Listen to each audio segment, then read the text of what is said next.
नमस्कार दोस्तों, स्वागत है आपका हमारे YouTube चैनल जीके ट्रैकर पे। देखिए फ्रेंड्स, आज के इस वीडियो में हम बात करेंगे जो हमारी एक सीरीज़ है जीके एमसीक्यू सीरीज़, और इस सीरीज़ का आज हम 17वां भाग यहाँ पे कवर करेंगे। आज के वीडियो में भी हम जीके के प्रीवियस ईयर के 20 इंपॉर्टेंट एमसीक्यूज़ को कवर करेंगे। ये सभी एमसीक्यूज़ आपके किसी न किसी एग्जाम के अंदर पूछे जा चुके हैं। इस सीरीज में हम ना सिर्फ इनको कवर करते हैं बल्कि इनसे रिलेटेड जितने आपके एक्स्ट्रा फैक्ट होते हैं या उनसे रिलेटेड जितने और क्वेश्चन बन सकते हैं सबको हम यहां पर डिस्कस करते हुए चलते हैं, जिससे आपके प्रीवियस ईयर के क्वेश्चन भी सॉल्व हो जाए, आपका अच्छे से रिवीजन भी हो जाए और प्रैक्टिस भी आपकी यहां पर हो जाए। तो चलिए फ्रेंड्स, आज के इस वीडियो को शुरू करते हैं। अगर आपने अभी तक इस सीरीज के जो प्रीवियस पार्ट है उनको नहीं देखा, आप उन्हें प्लेलिस्ट में जाके देख सकते हैं। चलिए शुरू करेंगे। आज का हमारा पहला प्रश्न है, 16 महाजनपदों का उल्लेख किस जैन ग्रंथ में किया गया है? देखिए, आप जानते हैं प्राचीन भारत 16 महाजनपदों में विभाजित था, ठीक है, और इन 16 महाजनपदों का उल्लेख एक जैन ग्रंथ में हमें मिलता है। कौन सा जैन ग्रंथ है? नाम है उसका भगवती सुत्त, ठीक है। तो ऑप्शन सी इसका राइट आंसर होगा। अब देखिए, इन 16 महाजनपदों का उल्लेख हमें एक बौद्ध ग्रंथ में भी मिलता है, ठीक है। उसका नाम क्या है? तो उस बौद्ध ग्रंथ का नाम है अंगुत्तर निकाय। तो दोनों आपको याद रखने हैं। अगर पूछेगा 16 महाजनपदों का उल्लेख कौन से जैन ग्रंथ में है, तो आप बताएंगे भगवती सुत्त, ये एक जैन ग्रंथ है। और अगर बौद्ध ग्रंथ पूछेगा तो आप अंगुत्तर निकाय को बताएंगे, ठीक है। चलिए, और देखिए फ्रेंड्स, इस सीरीज का आपको ज्यादा फायदा तभी होगा जब आप इसके साथ के जो एक्स्ट्रा फैक्ट हैं उनको नोट करते हुए चलेंगे। मैं आपको हमेशा कहता हूं एक अलग से कॉपी बना लीजिए इसकी, जिसमें आपके जीके के सभी प्रीवियस ईयर क्वेश्चन होंगे और उनसे रिलेटेड सारे फैक्ट आपके एक जगह पर हो जाएंगे। अगर आप उस कॉपी का फिर वीकली या हर 3 दिन में रिवीजन भी करेंगे तो आपका प्रीवियस ईयर का पूरे क्वेश्चन कवर हो जाएंगे। और दूसरी चीज आपका फायदा ये होगा, इस सीरीज में आपको हिस्ट्री के क्वेश्चन देखने को मिलते हैं, अर्थशास्त्र के मिलते हैं, संविधान के मिलते हैं, भूगोल के मिलते हैं। तो आपका एक पूरा जो क्वेश्चन बैंक है वो भी एक जगह पर आपका तैयार हो जाएगा, ठीक है। तो नोट करते हुए एक्स्ट्रा फैक्ट को जरूर चलें। दूसरा प्रश्न है हमारा, वर्ल्ड डेवलपमेंट रिपोर्ट किसका वार्षिक प्रकाशन है? अब देखिए, एक रिपोर्ट आती है वर्ल्ड डेवलपमेंट रिपोर्ट, ठीक है। इस रिपोर्ट का प्रकाशन पहली बार 1978 में हुआ, यानी कि 1978 से यह रिपोर्ट प्रकाशित होती है, ठीक है। पूछा जा सकता है, ध्यान रखना है। पेपर में पूछा गया था कि इसको प्रकाशित करता कौन है, तो इसको प्रकाशित करता है IBRD। ऑप्शन ए इसका सही आंसर होगा। IBRD की अगर हम बात करें, इसकी फुल फॉर्म की बात करें तो international bank for reconstruction and development, ठीक है। तो IBRD की फुल फॉर्म भी पूछी जाती है। इसके द्वारा कौन सी रिपोर्ट जारी की जाती है? वर्ल्ड डेवलपमेंट रिपोर्ट, ठीक है। इसी IBRD को जब हम IDA यानी इंटरनेशनल डेवलपमेंट एसोसिएशन इसके साथ मिलाते हैं तो यह हमारा क्या कहलाता है? वर्ल्ड बैंक कहलाता है, ठीक है। कई बार इसको भी ना मिलाएं तो सिंपल IBRD को ही वर्ल्ड बैंक कह दिया जाता है, तो दोनों एक ही बात है। अगर आपको ऑप्शन में IBRD ना दिया होता तो वर्ल्ड बैंक आपका सही आंसर होता, ठीक है। वैसे वर्ल्ड बैंक बनता किस किस को मिलाकर है? IBRD और IDA को मिलाकर ये बनता है, ठीक है। चलिए, नेक्स्ट है हमारा, बहमनी राज्य की स्थापना निम्न में से किसके द्वारा की गई थी? देखिए, बहमनी राज्य को लेकर कई सारे प्रश्न पूछे जाते हैं। इनकी संस्थापक का नाम पूछा जाता है, उसका वास्तविक नाम पूछा जाता है, सन पूछा जाता है, राजधानी हो या इनकी राजभाषा। सारे प्रश्नों को हम यहीं पर देख लेंगे जल्दी से, ठीक है। जो बहमनी साम्राज्य है इसकी स्थापना किसने करी थी? अलाउद्दीन हसन के द्वारा इसको स्थापित किया गया, ठीक है। अलाउद्दीन हसन ने बहमनी साम्राज्य 1347 में स्थापित किया था, ठीक है। क्वेश्चन बनता है, उस समय दिल्ली का सुल्तान कौन था? तो मोहम्मद बिन तुगलक का शासनकाल चल रहा था, ठीक है। आप जानते हैं बहमनी साम्राज्य और विजयनगर साम्राज्य, दोनों साम्राज्य मोहम्मद बिन तुगलक के शासनकाल में बनते हैं, ठीक है। किसने बनाया? अलाउद्दीन हसन। कब बनाया? 1347 में। इसने अपनी राजधानी को कहां बनाया? तो जो बहमनी राज्य था, बहमनी साम्राज्य, इसकी राजधानी थी गुलबर्गा, ठीक है। और इनकी राजभाषा क्या थी? तो मराठी इनकी राजभाषा थी। यह भी आपको याद रखना, ये सारे फैक्ट पूछे जाते हैं। एक क्वेश्चन जो और पूछा जाता है कि ये जो अलाउद्दीन हसन है इसका वास्तविक नाम क्या था। तो अलाउद्दीन हसन का वास्तविक नाम था हसन गंगू। ठीक है, ये भी चीज आपको याद रखनी है। पेपर में कई बार क्या होता है, आपको पूछेगा बहमनी साम्राज्य की स्थापना किसने करी, ऑप्शन में हसन गंगू दे देगा, अलाउद्दीन हसन का नाम नहीं देगा। ठीक है, दरअसल उसका वास्तविक नाम हसन गंगू था, जो अलाउद्दीन हसन बहमन शाह के नाम से गद्दी पर बैठा। ठीक है, ये सारी चीजें आपको याद रखनी है। नेक्स्ट है हमारा भरतनाट्यम नृत्य के पुनरुद्धार का श्रेय निम्नलिखित में से किस नृत्यांगना को दिया जाता है। भरतनाट्यम भारत का एक प्रमुख शास्त्रीय नृत्य है। ठीक है, और यह किस राज्य का प्रमुख शास्त्रीय नृत्य है, तो यह है आपका भरतनाट्यम जो है तमिलनाडु का एक प्रमुख शास्त्रीय नृत्य है। क्वेश्चन बनते हैं कि भरतनाट्यम कहाँ का है, आपका जो कथक है वो कहाँ का है, कुचिपुड़ी कहाँ का है, तो उसके बारे में भी हम बात करेंगे। वो भी कॉन्सेप्ट आपका यहीं पर क्लियर हो जाएगा। पहले हम इसके बारे में बात करेंगे। ठीक है, भरतनाट्यम जो है इसका पुनरुद्धार का जो श्रेय जाता है वो जाता है रुक्मणी देवी अरुंडेल को। ठीक है, ऑप्शन बी इसका सही आंसर होगा। अब यही प्रश्न आपसे इस तरीके से भी पूछा गया एक एग्जाम के अंदर कि रुक्मणी देवी अरुंडेल का संबंध किस नृत्य से है, तो इनका संबंध भरतनाट्यम से है। ठीक है, और भरतनाट्यम का पुनरुद्धार करने का जो श्रेय जाता है, दोबारा से इसको प्रसिद्ध करने का, प्रचलित करने का जो श्रेय जाता है वो इन्हीं को जाता है। जो ये रुक्मणी देवी अरुंडेल हैं, इनको लेकर एक और क्वेश्चन आपका बनता है जो आपको याद रखना है। ठीक है, भारत में राज्यसभा में मनोनीत होने वाली पहली महिला कौन है, तो वो है रुक्मणी देवी अरुंडेल। आप जानते हैं राज्यसभा में 12 सदस्यों को राष्ट्रपति के द्वारा मनोनीत किया जाता है। पहली महिला जिसे मनोनीत किया गया उनका नाम है रुक्मणी देवी अरुंडेल। ठीक है, आपने मुझे कमेंट करके बताना है कि ये जो 12 सदस्य मनोनीत किए जाते हैं ये किस देश के संविधान से लिया गया है। ठीक है, अब बात करेंगे भारत के जो शास्त्रीय नृत्य हैं, जैसे मैंने आपको बताया कि पूछा जाता है इनके बारे में कौन सा नृत्य कहाँ का है। भारत में अगर आपको कभी पूछ लिया जाए कि कितने शास्त्रीय नृत्य हैं, तो प्रमुख 7 शास्त्रीय नृत्य हैं भारत में। ठीक है, जिसमें से एक है भरतनाट्यम जो कि तमिलनाडु का है। ठीक है, दूसरा है आपका कथकली, ये आपके केरल का है। ठीक है, केरल के 2 शास्त्रीय नृत्य हैं, एक है कथकली और एक है मोहिनी अट्टम। ठीक है, 3 हो गए। चौथा आता है कुचिपुड़ी। ठीक है, जो कुचिपुड़ी है ये कहां का है, ये आंध्र प्रदेश का है। ठीक है, फिर आता है आपका कथक। ठीक है, देखिए कथकली अलग है, ये केरल का है, कथक ये उत्तर भारत का है। ठीक है, तो ये आपको याद रखने हैं। ये 5 नृत्य हो गए। 2 नृत्य और हैं जिनका आप आसानी से बता देंगे कहां से संबंधित हैं। एक है उड़ीसी जो कि उड़ीसा का है और एक है मणिपुरी जो कि मणिपुर का है। तो ये 7 प्रमुख शास्त्रीय नृत्य हैं। कई बार ऐसा क्वेश्चन भी बनता है कि इनमें से कौन सा नृत्य शास्त्रीय नृत्य नहीं है, तो ये 7 हैं, आपको याद रखने हैं। ठीक है, कौन किस राज्य का है वो भी हमने यहां पर देखा। नेक्स्ट है पृथ्वी के सतह पर भूकंप के केंद्र के ठीक ऊपर के बिंदु को क्या कहा जाता है। अब देखिए यहां पर कह रहा है, मान लीजिए ये पृथ्वी है, ये पूरा सरफेस है और कोई भूकंप आता है जिसका केंद्र पृथ्वी के अंदर मान लीजिए यहां पर है। ठीक है, अंडरग्राउंड में जमीन के अंदर है। तो इस जो ये भूकंप का केंद्र है इसके ठीक ऊपर जो ये जमीन की सतह है इसको क्या कहते हैं, ये प्रश्न में पूछा गया है। ठीक है, इसको क्या कहा जाता है, इसको कहा जाता है अधिकेंद्र। इंग्लिश में कहें तो इसे एपिसेंटर कहा जाता है। ठीक है, तो इंपॉर्टेंट क्वेश्चन है, पेपर में बनता है कि जो भूकंप का केंद्र होता है पृथ्वी की सतह के अंदर, उसके ठीक ऊपर के बिंदु को क्या कहते हैं, एपिसेंटर उसे कहते हैं, यानी अधिकेंद्र। ठीक है, चलिए नेक्स्ट है हमारा वेटी किन शासकों द्वारा जबरन श्रम के रूप में एकत्र किया गया कर था। अब देखिए सबसे पहली चीज, ऐसा ही प्रश्न आपके बन रहे हैं, आपने देखा होगा हाल ही के एग्जाम में।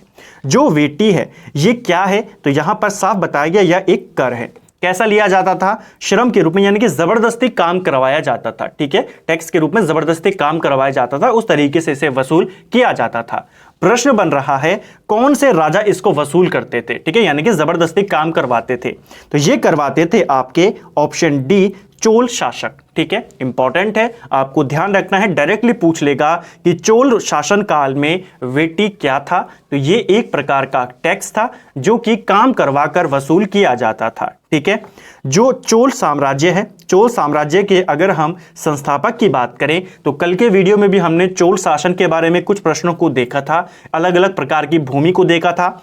इनका संस्थापक कौन है चोल वंश का, तो विजयाला इसका संस्थापक है। ठीक है, विजयाला लगभग 850 के करीब इस वंश की स्थापना होती है। कहां पर इनकी राजधानी है, राजधानी पेपर में पूछी गई है, तो तंजौर या तंजावुर इनकी राजधानी है चोल शासकों की। ठीक है, एक शब्द हमने देख लिया, वेटी क्या था, टैक्स था चोल शासन काल में। एक और शब्द है चोल शासन काल को लेकर जिसको हम कहते हैं कलंजू। ठीक है, कलंजू क्या था पूछा जाता है। ठीक है, चोल शासन काल में कलंजू सोने के सिक्कों को कहते थे। ठीक है, तो यह भी आपको याद रखना है, पेपर के अंदर प्रश्न बनता है। बंगाल किसके नेतृत्व में धीरे धीरे मुगल नियंत्रण से अलग हो गया था। यह क्वेश्चन हाल ही में आपका जो CHSL का एग्जाम हुआ SSC के द्वारा उसमें पूछा गया था और ऐसे क्वेश्चन पेपर में बनते हैं। इससे पहले भी यह क्वेश्चन पूछा गया, लेकिन किस तरीके से पूछा गया वहां पर वो मैं आपको भी बताता हूं। ठीक है, देखिए मुगल जो थे इनके कंट्रोल में आता था बंगाल, और ये बंगाल पर अपना एक शासक नियुक्त करते थे, यानी कि एक राज्यपाल नियुक्त करते थे जो टैक्स देता था मुगलों को। ठीक है, इसी प्रकार मुगलों के द्वारा एक जो राज्यपाल आप कहें, अधिकारी कहें, मुर्शिद कुली खान, इसको बंगाल का सूबेदार नियुक्त किया गया। ठीक है, पिछली बार जो प्रश्न पूछा गया था वो ये पूछा गया था कि बंगाल का जो मुगलों के द्वारा नियुक्त किया गया अंतिम स्वतंत्र गवर्नर कौन था, तो मुगलों के द्वारा नियुक्त किया गया गवर्नर अंतिम वो कौन था, मुर्शिद कुली खान। ठीक है, इसके बाद मुगलों का जो अधिकार था वो बंगाल से लगभग खत्म हो गया। कैसे हुआ उसके बारे में हम जानते हैं। ठीक है, इस प्रश्न का जो सही आंसर है वो है मुर्शिद कुली खान। अब इससे रिलेटेड जितने फैक्ट हैं आपके उनको नोट करते हुए चलिए, ये सारे प्रश्न महत्वपूर्ण हैं। देखिए, मुगल सम्राट के द्वारा स्वतंत्र रूप से नियुक्त किया गया बंगाल का जो अंतिम गवर्नर कौन है, मुर्शिद कुली खान। ये मुगलों को शुरुआत में टैक्स देता था। ठीक है, इसने शुरुआत में टैक्स देना शुरू करा, लेकिन धीरे धीरे इसने मुगलों से अपनी जो दूरी थी वो बनानी शुरू करी, और जो बंगाल की राजधानी थी उस समय ढाका। ठीक है, उस समय बंगाल की राजधानी कहां थी, ढाका। ये बंगाल की राजधानी को मुर्शिदाबाद में ले गया। ठीक है, मुगलों से बचने के लिए, अंग्रेजों से बचने के लिए कहां ले गया, मुर्शिदाबाद। यानी कि इसने मुगलों से दूरी बनानी शुरू कर दी। इसके बाद इसका दामाद आया, इसके दामाद का नाम था सुजाउद्दीन। देखिए, अभी टैक्स देना बंद नहीं किया है, लेकिन दूरी यानी कि धीरे धीरे नियंत्रण होना जो खोना शुरू करा मुगलों ने वो शुरू हो गया मुर्शिद कुली खान के टाइम से, क्योंकि इसके बाद उन्होंने किसी को नियुक्त नहीं करा, अपने आप शासक आते गए। इसके बाद इसका जो दामाद था उसका नाम था सुजाउद्दीन। ठीक है, सुजाउद्दीन शासक बना। इस सुजाउद्दीन के बाद बंगाल का अगला नवाब बना सरफराज। ठीक है, उस सरफराज को 1740 में बिहार का एक सूबेदार था जिसका नाम था अलवर्दी खान या अलीवर्दी खान। इस अलीवर्दी खान ने सरफराज को 1740 में एक युद्ध हुआ जिसे कहते हैं गिरिया का युद्ध। उस युद्ध में अलवर्दी खान ने सरफराज को पराजित कर दिया और बंगाल का स्वतंत्र नवाब वहां पर बन गया। और इसी अलवर्दी खान ने फिर बंगाल का जो मुगल थे, मुगलों को टैक्स देना भी बंद कर दिया। ठीक है, और जो बाद में हम देखते हैं प्लासी का युद्ध होता है सिराजुद्दौला और अंग्रेजों के बीच, तो वो सिराजुद्दौला इसी अलीवर्दी खान का दामाद था। तो सारी कहानी मैंने आपको बताई। अब हो सकता है आपको यहां पे सारे जो पॉइंट थे वो क्लियर आपके हो गए होंगे। ठीक है, चलिए, तो ये सारी चीजें आपको याद रखना है। मुगलों ने अंतिम किसे नियुक्त किया था, मुर्शिद अली खान को, और इसके बाद मुगलों का नियंत्रण धीरे धीरे यहां से खत्म हो गया था। ठीक है, टैक्स देना बंद किसने किया था, अलीवर्दी खान ने। ठीक है, ये भी आपको याद रखना है। नेक्स्ट है हमारा, निम्नलिखित में से किसने हैदराबाद की चार मीनार का निर्माण करवाया था। यह क्वेश्चन कई बार पूछा गया है कि चार मीनार कहां पर है, कौन सी नदी के तट पर है। तो चार मीनार हैदराबाद में है, और हैदराबाद जो है मूसी नदी के तट पर है। चार मीनार भी आपके मूसी नदी के तट पर है।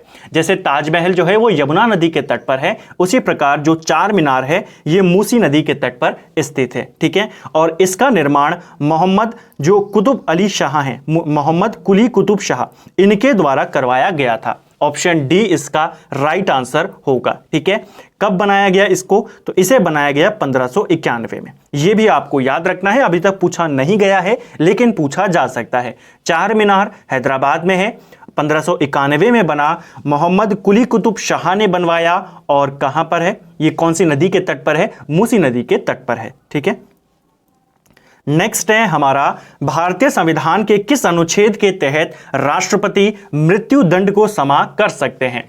अब देखिए, भारत का संविधान का कौन सा आर्टिकल है जो राष्ट्रपति को जो दंड हैं उनको क्षमा करने का प्रावधान देता है, यानी कि क्षमादान की शक्ति राष्ट्रपति को किस आर्टिकल के तहत है? राइट आंसर है आर्टिकल 72। ठीक है, जो आर्टिकल 72 है भारत के संविधान का, वो ये कहता है कि भारत के राष्ट्रपति को क्षमादान की शक्ति है। अब ये अलग अलग प्रकार की हैं, जिसमें मृत्युदंड भी आ जाता है। इसके अलावा अलग अलग प्रकार की शक्तियां हैं क्षमा करने की। ठीक है, जैसे एक है आपका क्षमा, सिंपल क्षमा। ठीक है, इसके तहत जो आरोपी होता है उसको कंप्लीटली फ्री कर दिया जाता है, यानी राष्ट्रपति ने उसको पूरी तरीके से क्षमा कर दिया। ठीक है, एक होता है प्राविलंबन। ठीक है, एक होता है आपका प्राविलंबन।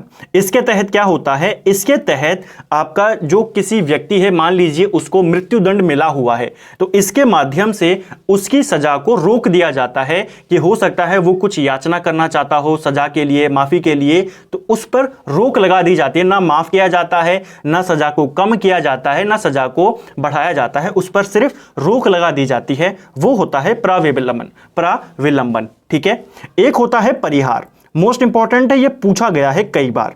परिहार में क्या होता है? ये राष्ट्रपति की सारी क्षमादान की शक्तियां हैं और मैं आपको बता रहा हूं कि कौन कौन सी क्षमादान है। ये पूछा जाता है कि आपको डायरेक्टली प्रश्न पूछ लेगा कि किस में आरोपी की सजा पर रोक लगा दिया जाता है, परिहार में, प्रविलंबन में, क्षमा में, किस में? ठीक है, प्रविलंबन मैंने आपको बता दिया, क्षमा बता दिया।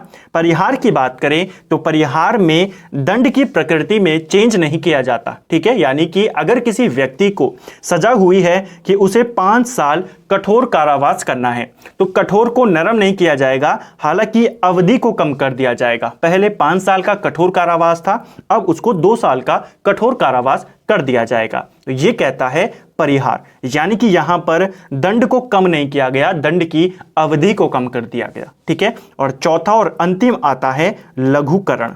ठीक है, लघुकरण में क्या होता है? लघुकरण में दंड को ही कम कर दिया जाता है, यानी कि अगर किसी को 2 साल की सजा है, 1 साल की कर दी जाती है या हल्का कर दिया जाता है, कठोर कारावास है तो सामान्य कारावास, या किसी को फांसी की सजा है तो उसको उम्र कैद में कर दिया जाता है। यह होता है लघुकरण में। ये सारी चीजें आपको याद रखनी है क्योंकि क्वेश्चन यहां से बना हुआ है। आपको पेपर में पूछा गया कि किस में जो आरोपी होता है उसकी सजा की अवधि कम कर दी जाती है, दंड की प्रकृति कम नहीं की जाती, परिहार में, प्रविलंबन में, या फिर आपकी क्षमा में, या लघुकरण में। ठीक है, ये सारी चीजें क्षमादान की शक्तियां हैं जो भारत के राष्ट्रपति को प्राप्त हैं आर्टिकल 72 के तहत। ठीक है, नेक्स्ट है, कश्मीर के पुरुषों और महिलाओं द्वारा पहनी जाने वाली पारंपरिक पोशाक निम्नलिखित में से कौन सी है? यह क्वेश्चन भी हाल ही में एसएससी सीएचएसएल के एग्जाम में पूछा गया है, इंपॉर्टेंट है, आपको ध्यान रखना है। ठीक है,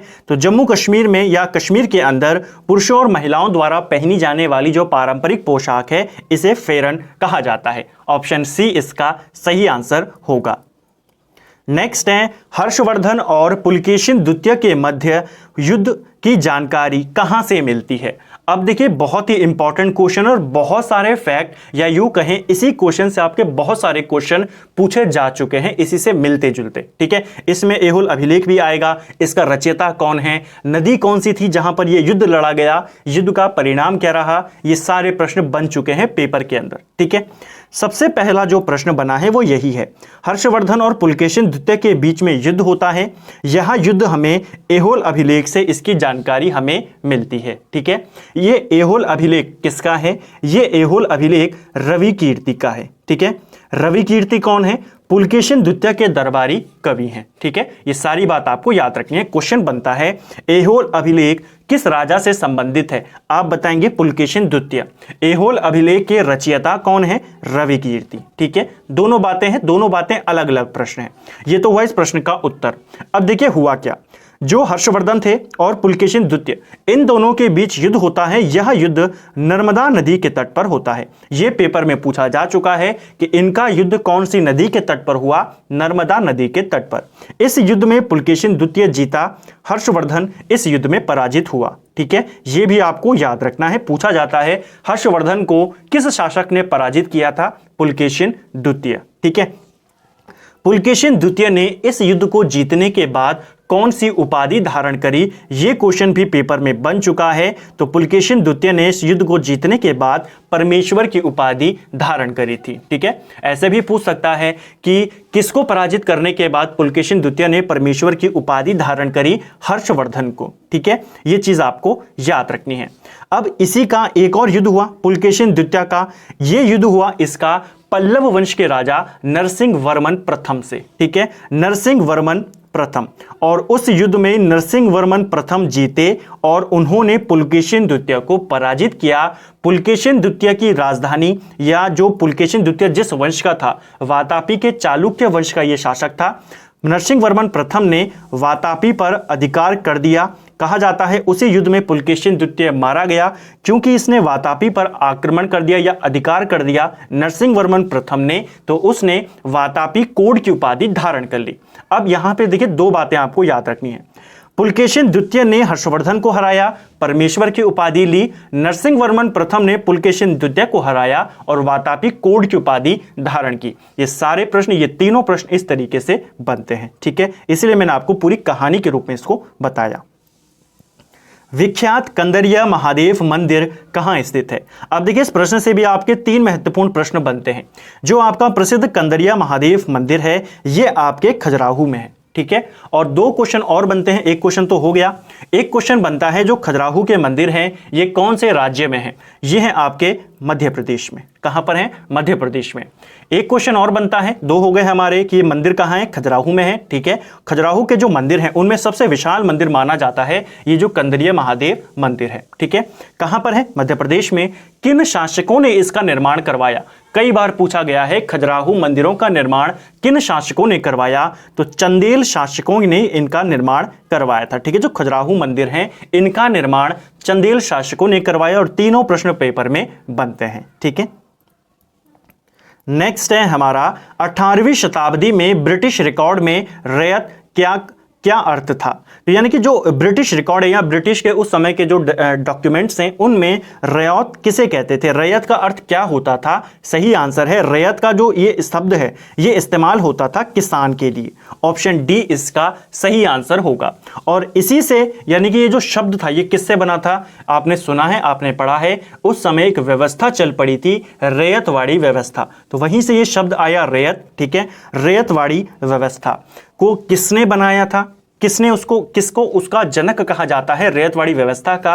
यह प्रश्न भी बनता है। लेकिन पहले आपको ये चीज याद रखनी है कि ब्रिटिश रिकॉर्ड में जो ये रैयत शब्द का इस्तेमाल हुआ है किसके लिए हुआ है? किसानों के लिए हुआ है। ठीक है, देखिए रैयतवाड़ी व्यवस्था, इसको लेकर दो व्यक्तियों के नाम हैं, आपको दोनों नाम याद रखने हैं। एक है टॉमस मुनरो और एक है कर्नल रीड। ठीक है, टॉमस मुनरो और रीड, इन दोनों को रैयतवाड़ी बंदोबस्त का जनक माना जाता है। ठीक है, कौन कौन है? मुनरो और रीड।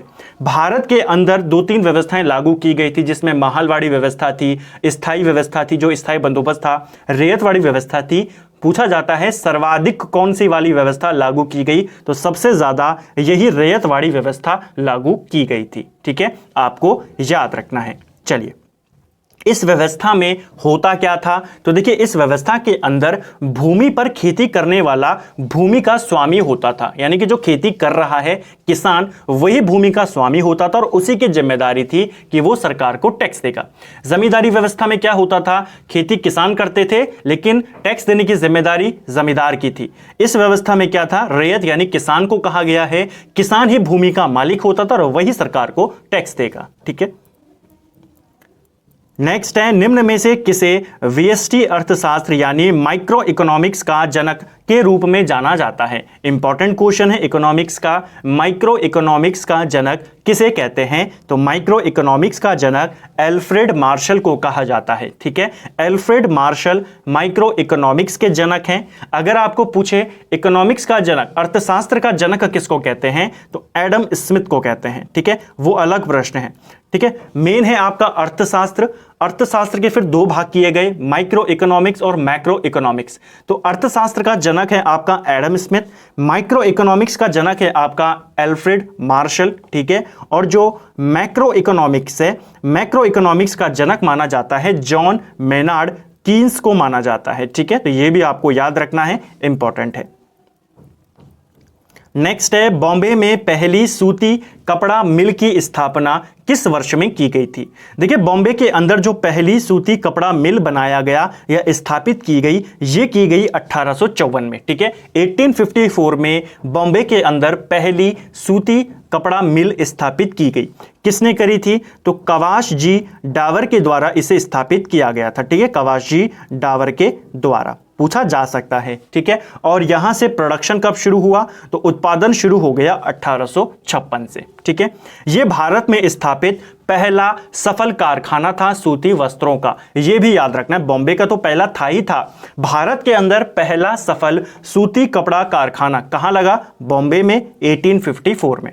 तो यह सफल था, यानी कि इससे पहले एक असफल भी लग चुका था। असफल वाला कारखाना पहला 1818 में लगा, लेकिन वो कारखाना कोलकाता में लगा था। ठीक है, लेकिन वो क्या था? वो असफल था। इसीलिए अगर आपको बॉम्बे का पहला पूछेगा, आप इसका नाम बताएंगे। भारत का पहला पूछेगा तो आप इसका नाम बताएंगे, लेकिन अगर भारत का पहला सफल पूछेगा, आप 1854 वाले को ही बोलेंगे। ठीक है, मुंबई को, या जिसका भी नाम है मुंबई, तो मुंबई को भारत की सूती वस्त्रों की राजधानी भी कहते हैं। नेक्स्ट है, निम्नलिखित में से किस राज्य में अबोर पहाड़ियां स्थित हैं? देखिए, अबोर पहाड़ियां ये आपके अरुणाचल प्रदेश में स्थित हैं। ऑप्शन डी इसका सही आंसर है, आपको याद रखना है। ठीक है, पूर्वोत्तर की पहाड़ियां, वहां के नेशनल पार्क, ये पेपर में पूछे जाते हैं। नेक्स्ट है, भारत में हिम तेंदुआ परियोजना की शुरुआत किस वर्ष में की गई थी? देखिए, भारत के अंदर हिम तेंदुआ परियोजना, इसकी शुरुआत की गई 2009 में। ऑप्शन ए इसका सही आंसर होगा। इसको लेकर आपको दो प्रश्न और याद रखने हैं। एक तो आपने ये याद रखना है कि हिम तेंदुआ परियोजना कब शुरू की गई? 2009 में। एक प्रश्न बनता है कि अंतर्राष्ट्रीय हिम तेंदुआ दिवस कब मनाया जाता है? तो अंतर्राष्ट्रीय हिम तेंदुआ दिवस 23 अक्टूबर को मनाया जाता है। ठीक है, और पहली बार यह दिवस कब मनाया गया? तो पहली बार 2014 में यह मनाया गया था। ठीक है, चलिए, निम्नलिखित में से कौन राष्ट्रीय आपदा प्रबंधन प्राधिकरण के पदेन अध्यक्ष होता है? देखिए, जो राष्ट्रीय आपदा प्रबंधन प्राधिकरण है, यानी कि NDMA, ठीक है, इसका पदेन अध्यक्ष कौन होता है? तो इसका पदेन अध्यक्ष होते हैं भारत के प्रधानमंत्री। ठीक है, तो ये आपको याद रखना है। जो राष्ट्रीय आपदा प्रबंधन प्राधिकरण है, इस प्राधिकरण के पदेन अध्यक्ष भारत के प्रधानमंत्री होते हैं। ठीक है, लेकिन ये जो प्राधिकरण है, ये आता किस मंत्रालय के अधीन है? तो ध्यान रखना, ये PMO के अधीन नहीं आता, ये MHA के अधीन आता है, यानी कि जो गृह मंत्रालय है, मिनिस्ट्री ऑफ होम अफेयर्स, इसके अधीन आता है। इस चीज का आपको ध्यान रखना है। अगर अध्यक्ष पूछेगा तो प्रधानमंत्री, मंत्रालय पूछेगा तो गृह मंत्रालय। ठीक है, इस प्राधिकरण, ये जो राष्ट्रीय आपदा प्रबंधन प्राधिकरण है, इसका गठन कब हुआ? तो इसका गठन 2005 में किया गया। नेहरू रिपोर्ट निम्न में से संबंधित थी। अब देखिए, नेहरू रिपोर्ट को लेकर हम पहले भी क्वेश्चन कर चुके हैं कि ये नेहरू रिपोर्ट लाई किसके द्वारा गई थी? तो याद रखना है आपको, मोतीलाल नेहरू के द्वारा इसे लाया गया था। ठीक है, जवाहरलाल नेहरू के द्वारा नहीं। ये इसका संबंध था किससे? तो ये क्वेश्चन बन सकता है, बन चुका है अभी हाल ही के एग्जाम के अंदर। जो नेहरू रिपोर्ट थी, इसका संबंध था संवैधानिक ढांचा से। ऑप्शन बी इसका सही आंसर होगा। नेहरू रिपोर्ट किस वर्ष आई? 1928 में आई थी, और इसकी पूरी कहानी हम डिस्कस कर चुके हैं। आप जानते हैं 1927 में सैमन कमीशन का गठन किया जाता है, 1928 में सैमन कमीशन भारत आ जाता है। ठीक है, इसके अंदर एक भी भारत के सदस्य को या भारतीय को इसके अंदर शामिल नहीं किया गया। ये जो सैमन कमीशन था, तो भारतीयों ने इसका विरोध किया। ठीक है, जब भारतीयों ने इसका विरोध किया तो एक अंग्रेज था जिसका नाम था वर्कन हेड। इसने भारतीयों को संविधान बनाने की चुनौती दी कि आप अपना संविधान बना के दिखाइए अगर आप इसका विरोध कर रहे हैं। उसके बाद कांग्रेस की एक बैठक होती है दिल्ली में 1928 में, जिसमें मोतीलाल नेहरू और एक समिति बनाई जाती है। उस समिति का अध्यक्ष मोतीलाल नेहरू को बनाया जाता है और उनको कहा जाता है कि संविधान के सिद्धांतों को ऊपर आप एक रिपोर्ट बनाइए कि संविधान कैसा होना चाहिए, क्या क्या चीजें उसमें होनी चाहिए उसके सिद्धांतों के ऊपर। तो वही रिपोर्ट थी नेहरू रिपोर्ट। किसके ऊपर थी? संवैधानिक ढांचे के ऊपर। ठीक है, आपको याद रखना है, पूछा जाता है। कब आई? 1928 में। किसने बनाई थी या कौन लेकर आया था? मोतीलाल नेहरू। नेक्स्ट है हमारा और आज का अंतिम प्रश्न है, केंद्र शासित प्रदेश लक्षद्वीप का गठन किस वर्ष किया गया था? तो ये क्वेश्चन भी पेपर में पूछा गया है। आपको याद रखना है कि भारत में अभी वर्तमान में कितने राज्य हैं, कितने केंद्र शासित प्रदेश हैं और कब कब इनकी स्थापना की गई। तो राज्य तो बहुत ज़्यादा है, उनके लिए अलग सा वीडियो हम कभी डिस्कस करेंगे कि किस राज्य को कब बनाया गया, उनकी हिस्ट्री के बारे में। अभी हम यहाँ पे 8 केंद्र शासित प्रदेश के बारे में बात करेंगे। ठीक है, सबसे पहले प्रश्न का उत्तर देखते हैं। जो केंद्र शासित प्रदेश है लक्षद्वीप, इसका गठन 1956 में किया गया। ऑप्शन बी इसका राइट आंसर होगा। वर्तमान में भारत के अंदर 28 राज्य हैं और 8 केंद्र शासित प्रदेश हैं। याद रखना है, इंपॉर्टेंट है कितने केंद्र शासित प्रदेश हैं, क्योंकि कुछ यहां पर विकास हुआ आपका। पहले जम्मू कश्मीर और लद्दाख को अलग कर दिया गया, फिर दादर नागर हवेली और जो दमन दीव था उन दोनों का एकीकरण कर दिया गया। तो कुछ डेवलपमेंट्स हुई हैं इस क्षेत्र में, इसलिए नंबर्स आपको याद रखने हैं कितने हैं। 8 आपके यूनियन टेरिटरी हैं। कब कब किस किस को बनाया गया? सबसे पहले आया आपका पुदुचेरी। पुदुचेरी बना 1954 में। ठीक है, इसके बाद आया अंडमान निकोबार जो कि 1956 में बना। इसके बाद आपका आया दिल्ली, दिल्ली भी 1956 में बनी। ठीक है, यूनियन टेरिटरी। इसके बाद लक्षद्वीप भी हमने देखा 1956। चंडीगढ़ आया 1966 में आया। ठीक है, जम्मू कश्मीर और लद्दाख दोनों 2019 में आए और दादर नागर हवेली और दमन दीव ये दोनों आए 2020 में। तो ये सारे आपको याद रखने हैं, नंबर आपको पेपर में पूछे जाते हैं। तो फ्रेंड्स, ये था हमारा जीके एमसीक्यू सीरीज का भाग 17वां हमने देखा। यहाँ पर क्वेश्चन भले ही हमने 20 कवर किए, लेकिन अगर आप आज के वीडियो के एक्स्ट्रा फैक्ट को कवर करें तो हमने 50 से ज़्यादा जो प्रीवियस ईयर के क्वेश्चन हैं उनको यहाँ पर सॉल्व किया है। कॉन्सेप्ट के साथ उनको हमने यहाँ पर सॉल्व किया है, उनके नोट्स को हमने देखा।